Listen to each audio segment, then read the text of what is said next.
roi de la côtelette. Dans sa boutique tout de blanc vêtu, il aiguise sa lame, l'œil un peu pointu. On l'appelle l'artiste, le seigneur du jambon. Il a toujours une blague, même si elle n'est pas très bonne.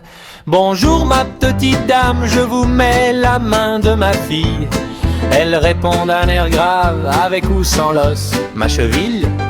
Il pèse un steak au gramme d'un coup de main précis. 30 ans de métier, c'est pas de la chance, c'est sa vie. Oh, et le boucher, maître du saucisson, qui nous vend de la viande avec de belles chansons.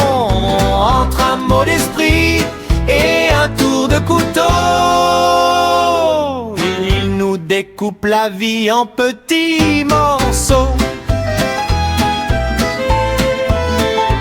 C'est le comble du boucher. Plus il y a de gras, moins on voit sa saucisse sans fin. C'est ce qu'on dira. Il se méfie des requins par courtoisie entre confrères. Et quand un client râle, il sait comment le faire taire. Il parle de traçabilité de bœuf 100% pur. Mais s'il perd son procès, il a un plan, c'est sûr. Il envoie des cigares les moins chers du quartier, mais avec la carte de visite de l'avocat d'à côté. Mélon et Mélèche passent aussi le voir souvent.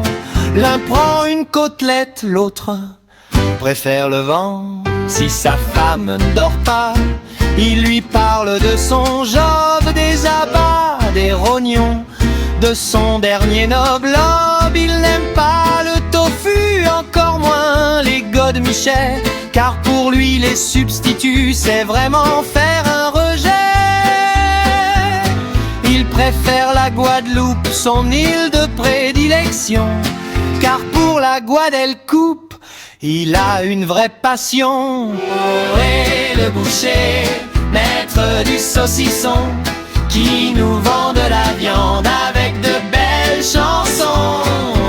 Entre un mot d'esprit et un tour de couteau, il nous découpe la vie en petits morceaux. Alors si vous passez devant sa vitrine rouge, méfiez-vous de l'apprenti. Dès que le petit bouge, il pèse tout ce qui passe, même les nouveau-nés. 2,3 kg, mais attendez, c'est déjà vidé. C'est de l'humour de boucher, un peu noir, un peu cru, mais c'est toujours meilleur que ce qu'on aurait cru.